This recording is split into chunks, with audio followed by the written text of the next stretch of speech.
and I'm obviously just being a nightmare. Like, I think it's a combination of me being an idiot and also feeling quite comfortable with you. So I sort of forget that we're doing an actual interview and I just sort of ramble on like an idiot. And then I'm like, this is really, she's never going to want to interview me again. I mean, she's obviously going to be like, what the and she's going to have to edit so much and poor girl. And I feel like I should just start again. Maybe put this at the very beginning. I was We'll gonna just, do that as we'll just the intro. do, we'll do that. And then I'll apologize for the first bit. And then now I'm going to be serious. Lurking beneath all the surface, touching my soul, looking for purpose, hearing the words and wondering whether you heard it. Lyrical murder, practical murder, tactical murder everywhere. I don't even care. I feel possessed. The devil resides. Hi, my name is Tony Humphries, and I am a rapper and a singer, and I attempt to create.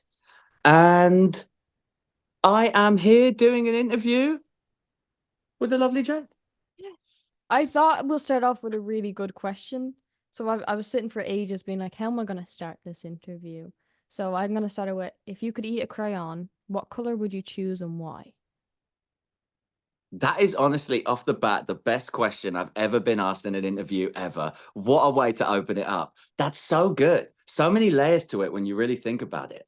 I mean, I immediately want to go for something like green or red because I just kind of imagine an apple, right? You know, or maybe something kind of like sweet. But then I realize it's a fucking crayon. Oh, sorry. And I realize, sorry, I'll do that again. We know we can bleep It's a crayon. Oh, well, we can bleep. Well, we in can that bleep case, in them. It's just the first 30 seconds. It's just the first 30 seconds. It's fine. So you're going with green or red? I feel like I should go with green or red because I feel like that's, like I said, I just think of like an apple or something. But to be honest, it is just a crayon. So I guess the ultimate question is, would you eat the whole crayon? I was thinking about a few things. God, you've really set this off. I'm already tangenting in my mind. You know what? I'm gonna say purple. I'm gonna say a purple crayon. I'm gonna say purple, and you know what? I'm gonna go for it. I'm gonna eat the whole thing. I'm gonna eat the whole thing. I'm gonna do it. Would you melt it down first, or would you just go at it like break it into pieces? I think I'd just raw dog it. I think I'd honestly just I feel like if you melted it might get stuck in your stomach. Like it might harden in your stomach. See? You've got to think about stuff like that. Yeah. I don't want it stuck in my stomach. I don't want it stuck. What would you eat? Which one would you eat? Well, originally I was thinking yellow because for some reason I was thinking dandelions, but then I realized you can't eat dandelions. I love that.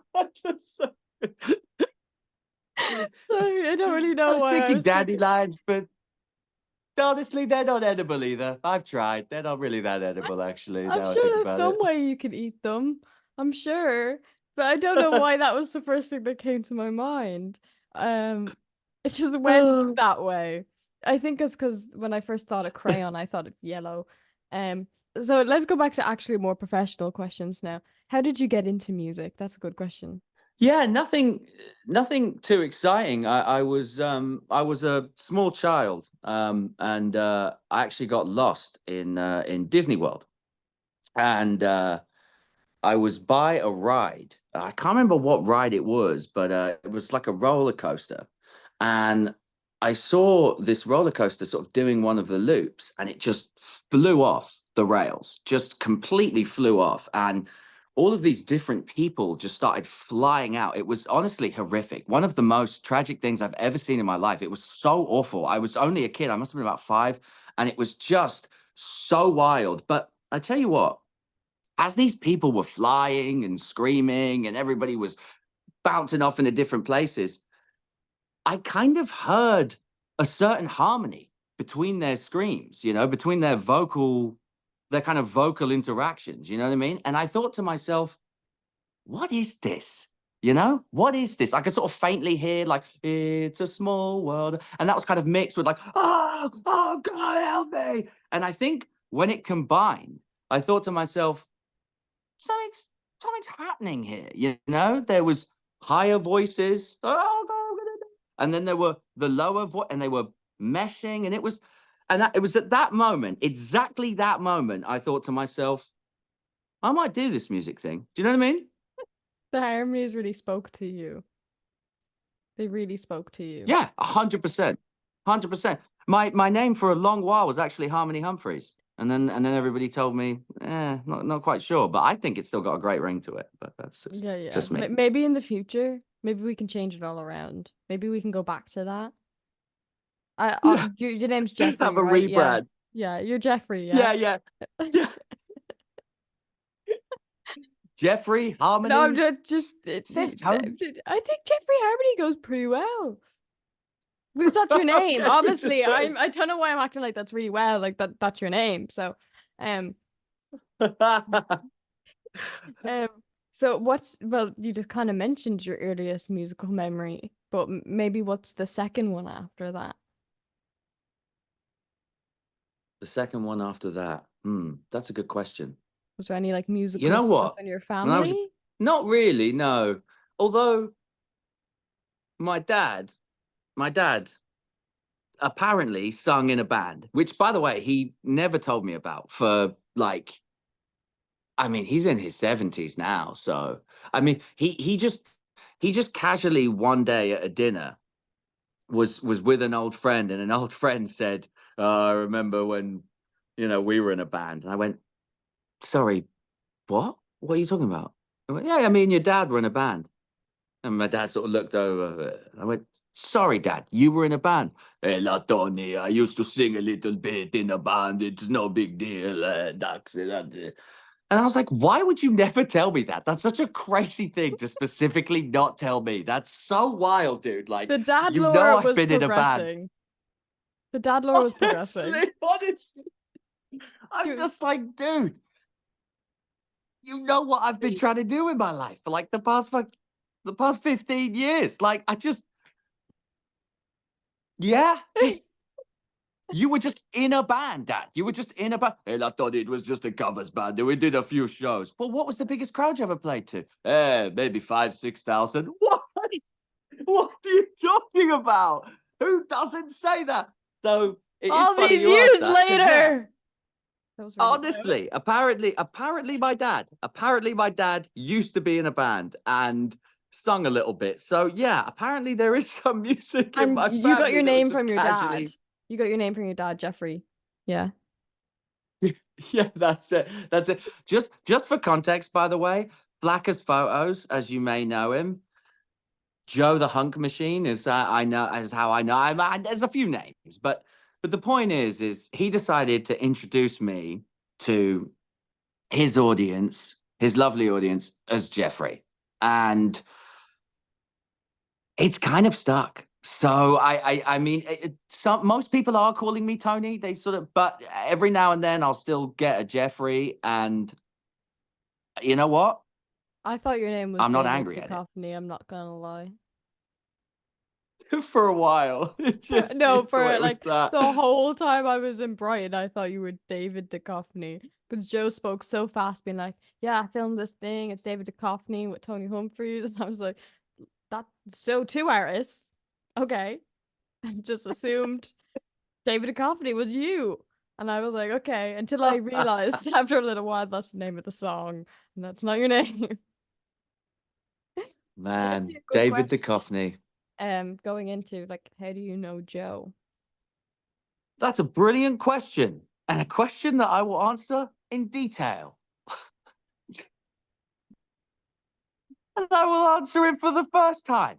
This isn't a second edit. This is not a second approach. This is my first time answering this. I know Joe, Flacker's Photos, as you may know him. I know Joe through a very good friend of mine that works with an artist called Ren. And he introduced me to Joe. Joe came down to one of my shows and he filmed us playing live. And whether he likes to admit it or not, we really hit it off. And yeah, we just kind of went from there, really. Yeah. And yeah, it's kind of blossomed into him calling me Jeffrey. And how do you know T-Big? I mean, not to get too Mm. you know, I know the lore Okay. behind T Big, yeah. I'm glad you swore, because I was being all like, oh, can I swear? But I guess I can, right? No, you can curse now. It's past 30 seconds. Fuck T-Big. Off the bat, fuck T-Big. A lot of artists have a message, you know? And my message is just fuck T-Big. Is that in your I'm a Spotify? T-Big it. Is that in your bio and Instagram? Honestly, it's in my bio on Instagram. Hashtag fuck T-Big. So let's keep that going. Anyone that sees this, please. He is a monster. Just the comments, please. Yeah, that's it. If you thought anything about this video, just write fuck T-Big. Yeah. Perfect. If you're gonna Perfect. share it, make sure in capitals it says fuck T-Big. Yeah. So yeah, I just want to get that off my chest off the bat. I met T-Big many years ago. He was in a band. He was a drummer in a band, and I used to be in a rock and roll band. It was like rock, hip hop, rap kind of blender back in the day, and we kind of met through the gigging scene. And I thought to myself, man, this guy is such a piece of shit that like I've never met somebody that's just he, like, when you You hear saw people say, potential they're the and thought you worst. can make something out of this. Honestly, it's kind of almost the opposite. He's so awful that I thought to myself, it would probably be a really interesting perspective shift and life lesson to just fundamentally spend my time with a piece of work. With a piece of dirt. Like that's honestly, and now I'm stuck with him, and he's stuck with me, and it's kind of, it's like, obviously I'm a underground artist, I'm a mole, nobody knows who I am, nobody cares, but there are a few people, that just a couple outside of my family, you're one of them, that do know, and honestly most of them say fuck T-Big, and that makes it all worth it. That honestly makes the 15 years of just struggle and no money and a lot of abuse just worth it. So that's how I met T-Big. Sorry, I'm rambling. He's just the worst. No, that's good. Then we get more professional again with who are your biggest musical influences? Oh, that's a good question. Okay. Yourself. So, Imagine. I also love the lag on this I where it just takes 10 years before you hear something I say. No, I know. It's 1 minute. Maybe if I move it closer, the lag will stop. That's how it works, right? That's how the internet works. Don't think that's how it works.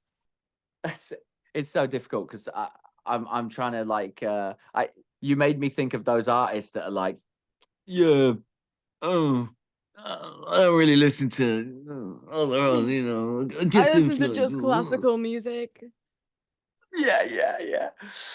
No, I love all sorts of music, really, and I know that sounds very cliched, but I do really love all sorts. My mum was a bit of a rock chick, so I grew up sort of hearing Zeppelin and the Chili Peppers and Rush and stuff like that. She actually grew up in Canada, and she actually went to school with the band Rush and stuff like that. So I kind of grew up listening to a lot of that, and then when I was about 9-10 years old, I kind of stumbled upon hip hop, and oh man, Dr. Dre, Exhibit, Eminem, Snoop, just the early, Jay-Z, Nas, the early. I kind of got into hip hop in like the early 2000s. So yeah, and then new metal came along, and people were mixing rock and rap in a way that I hadn't quite heard, and there were bands like Limp Bizkit and Korn and Linkin Park, and I was just like, ah.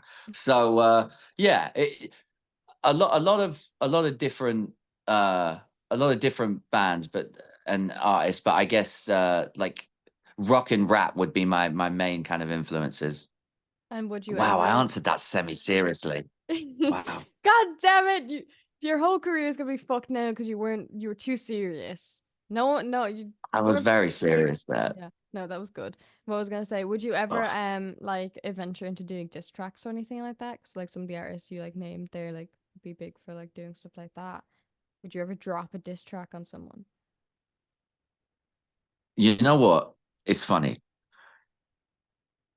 I generally speaking, I'd like to think I'm quite a peaceful, loving person, but like, no, I absolutely I would. Yeah, yeah, yeah.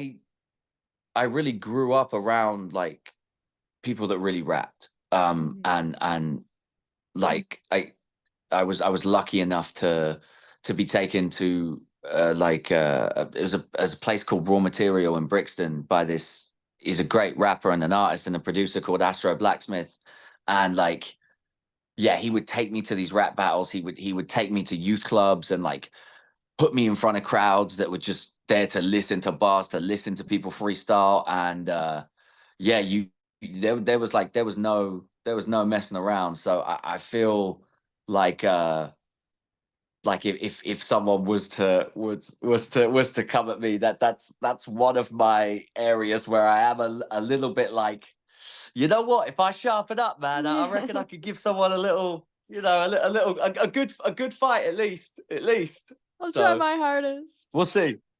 Yeah, that's no, I was about to say, it's so different for me. Like you were saying, like you grew up like quite young with like hip hop and rap and stuff like that, which is so different to me because I only really got into it like only like a year or so ago. Like when I met Ren and like he would send me Oh music and wow. stuff like that. So it was like fresh. Like obviously I listened to like Eminem and stuff like that. Like I wasn't that like bad, but like I just never Yeah. really. I was more like a rock chick. I was more like 70s rock and roll. And then when I like got slowly pushed into the deep end with meeting like Vic and Ren, I was like, holy shit, this shit is good. I quite like this. Mm, And I'm like, damn, like yeah. this is like really cool. Like the rap itself, like I really got big into like listening to like musicians like Dave and stuff, like just incredible artists like that. But yeah, no, no, I love rap and hip hop and stuff. Like especially the rap part of it, I feel like you can say so much. You know Mm-hmm. what I mean? Like A three short amount of 16 bar time. verses. Yeah. Do you know what I mean? Like you Yeah. can you can drop 3 16 bar verses and essentially be like Yeah. having a 5 minute conversation with someone, which there's Which something is about impossible that. for you to do. Yeah, yeah, exactly. Yeah. This has actually been going on for 17 hours. This is just the stuff We that haven't is stopped. This is is just the stuff making me. that made the final cut. I was meant to Sorry, ask, go on, go on. you were saying like growing up, stuff like that. Where did you grow up? Like where are you from? Like stuff like that, in case like people don't know. So it's a little bit of a story. I was born in Athens, Greece, and I grew up there till I was about 3 or 4, Hmm. and then I moved over to the UK, and I moved in. Me, my mum, and my sister. We moved in with my granny and grandpa, and they lived in a place called Cobham. And yeah, I kind of grew up around like that area. Like so basically a Surrey boy, like a Greek Surrey boy, Yeah. which sounds so funny because it's like I really love rap. but but yeah, Mm. just a weird Greek Surrey kid that loves rap. Read, if you were stranded on a deserted island, what 3 items would you bring? Oh, that is a good question, and one that I probably should have thought about. I would honestly have to bring. Can I bring anything? I think anything but stuff to get you off the island. Like if you say, I'll take a boat, I'll take an airplane. Maybe stuff you have. Okay. You know, if you had an I, airplane, I'd I, be like, okay, maybe you can bring it. I'm gonna need my eczema medication. I'm gonna need I'm gonna need I'm gonna need my rosacea cream for sure, and then just water. That would be tight. I think Sure. that's a combination of things that I just need to survive. That would be my thing. I don't know what I'd bring, but definitely not the same as you. Um, What would you don't know what you'd bring? Okay, fair enough. All right. I'm stopping it there. Basically explained the sex doll in the Crazy Love video. Or What was that all about? So I have a vis. I thought you were going to start rapping. So I have a crazy love video. I have a crazy love video. I have a video called Crazy Love, and in it is it's me having a relationship with a blow up doll. Now, a blow up doll. Why I said that? I'm having a panic attack. It's just a casual panic Just attack. breathe, just breathe. Deep breath in, breathe out, deep breath out. You're fine. It's not professional. Just Okay, me. I don't even know what that noise was. So I've never used a blow up doll in real life, but basically for Thanks this for video, so confirming. I've never used one in real life, but you can see me on YouTube basically using one. So yeah, and that sounds so bad, doesn't it? I promise it was just the once. Yeah, sure, mate. So I was dating this girl once upon a time, and she was a very intense individual. And to be honest, I'm quite an intense individual. And at the time, I don't think either of us were very well mentally. And we had a little bit of a wild relationship, hence the very original name, Crazy Love. But yeah, so we kind of had this intense relationship, and I made the song about her. And we were always breaking up and getting back and breaking up and getting back. And then eventually I played the song to her, and I was like, this is, the song about her. And she was like, oh, that's kind of sweet, I guess. Did you say you wanted to kill me in it or something? I can't say. Remember, like, And we had that. And we wanted to shoot a video for it. And I was like, you'll be in the video, right? That makes sense. And she was like, yeah, sure. Why not? I'll be in this video. We're crazy. Let's do it. So I'm like, great. And then about 2 days before the video, we broke up again, obviously. And the director, Mr. Sam Perry-Falvey, was like, yeah, we're probably going to need a girl to do this, right? And oh no, or maybe I said that to him. I can't remember. That was so long ago. And I think, was it Sam that came up with it? I don't know who came up with it. I'm just going to give credit to Sam because he's the director. So, but yeah, they were just like, what if we just, because we needed to find a girl, but it was like a day before. And I was also just like, do I want to put another girl in this video? Is it just going to be even weirder? So someone was just like, sex doll. And I was like, boom, there we go. Nail Sorted on the the head. problem. And you know what? The girl actually said to me at the time, because obviously we ended up communicating after, because you know how one of those relationships go. And she said to me, if you'd used someone else, I would have been pissed. So I'm like, oh, okay, I'm glad I Take used the the sex doll. safety. I'm not Yeah, quite, you safe way out of it. yeah. I'm not quite sure. Not quite sure how anyone that knows me feels about it, but I just don't really mind looking and being an idiot. It's kind of where It's I the best thrive, way you to know? live. It's the best way to live. You know, you can't have anyone use any dirt on you when you put up the dirt yourself. You know. I have no choice but to live that way. I'm just too much of an idiot. Okay, so can you describe like your songwriting process or like your writing process in general? Yeah, so I love to freestyle. So it it does depend, but sometimes a beat will be playing and I'll just say pull up the mic and then I'll just start doing some things and then I'll listen back and I'll go, oh, I like that part. I like this flow. And then I'll sit down with it and put some words together that aren't just gibberish, or maybe the part I laid was kind of cool, actually. So maybe, that kind of stuff. Or I just sit and I just write. So nothing too exciting, but I'll give you like a third alternative just to really switch it up. So what I like to do is I have a room called the Upside Down Room. I'm such a deep, emotional, amazing artist in person that for me to really get it all out, I just need to turn myself upside down, fully hang, just upside down, and just let it all flow through me. All my spirituality All and to your deepness. head. Oh, it's just got to all come out. Just go straight to my brain box. And yeah, I usually write upside down like a bat. And yeah, that day, usually I don't leave. I stay upside down for about 3 or 4 days. So there's a third alternative one. Yeah. Just, If anyone if wants to you try that, need. maybe don't. Maybe don't try that one. Just like if you're really struggling to like write lyrics, probably not the best option. Probably not the best option to do that. You know, I wouldn't put my trust in that one. Um, how do you handle like creative blocks and like moments of like self-doubt, like when you're writing music or creating music? Mm, that's a good question. Um, I'm very, very self-critical. So I I don't even know if I really I guess I handle it by just getting on with it. You know what I mean? Like I'm always thinking, could I have said that better? Yeah.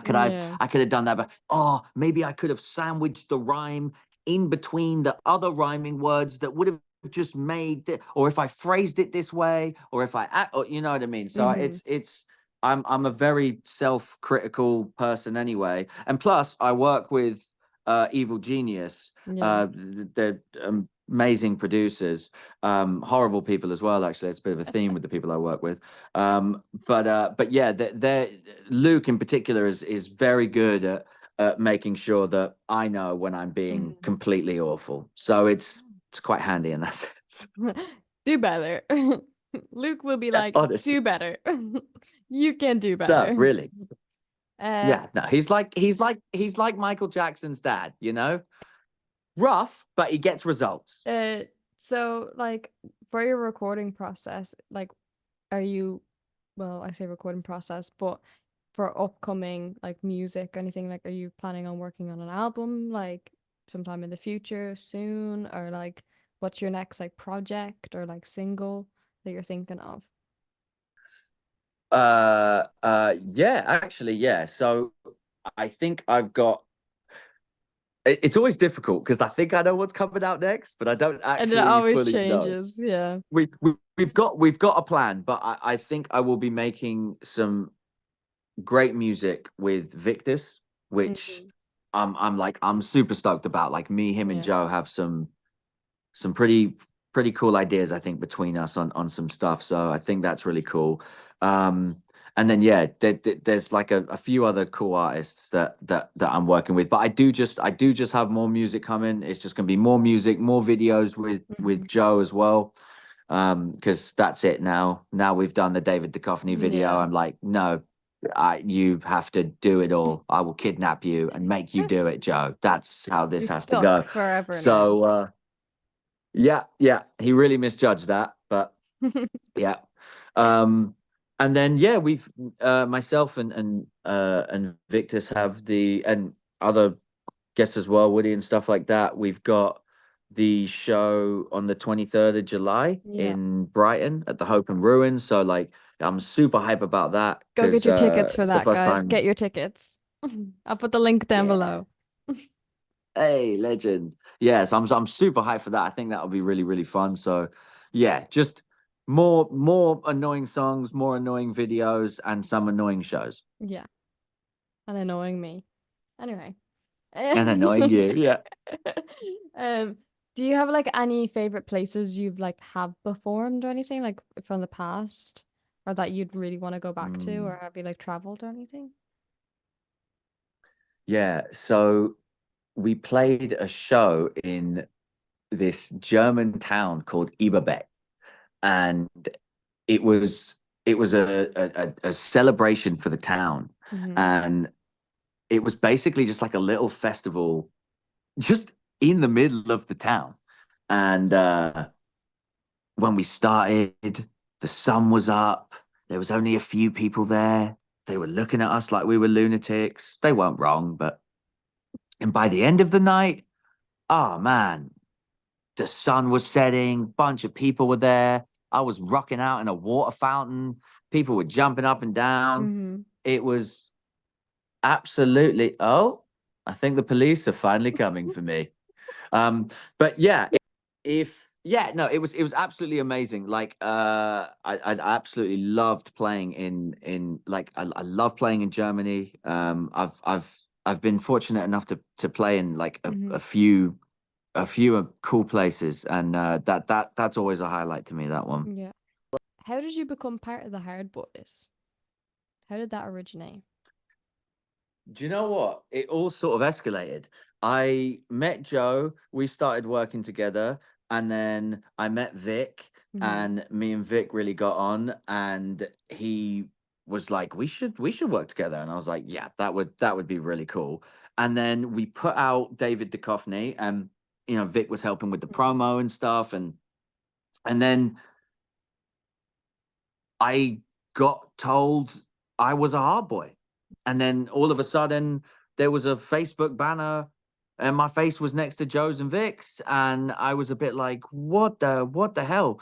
But so it all kind of just happened. But it was pretty wild as well, because I was told I've been like a secret hard boy, which I guess I kind of have been. I've kind of been in like the shadows, you know Yeah, what I mean? waiting to But lurk out. it it was funny because like we put out David Duchovny or whatever, and then I realized that Ren had put out a video 4 years ago, like a little snippet Mhm. of an interview that I did with him, and I didn't even know it had come out. So I was like, no way. So yeah, I It all ended up adds up. posting that. Yeah, I ended up posting that, and then he reshared that, and then I Mhm. had some people coming in being like, You "You know were that Ren? Tony. You know You Ren. have been a secret." Like whatever, you know what I mean? Like he's been in the shadows. So obviously that video is just the back of my head. Yeah. So it was like, it was you. So It's it actually a all kind totally of different weirdly Tony, just, guys. It's all a lie because he's Jeffrey. yeah, yeah, of course, yeah. So it all sort of just weirdly came together, and all these Mhm. people were just basically, I just got called a hard boy, and they were like, you've been around, And here we you've been a little are. lurker, and here we are. So I gotta wrap it up there before we run out of time.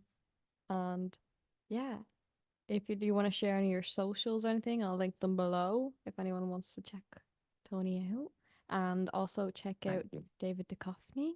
Is that how you say it? Did I Yes, say it? please. Did I say it correctly? Yeah, David Okay. Duchovny, nailed it, And nailed it. yeah, and then also his other music, which is also amazing, may I add. So I'm gonna like put all that down below in the links so you guys can check that out. And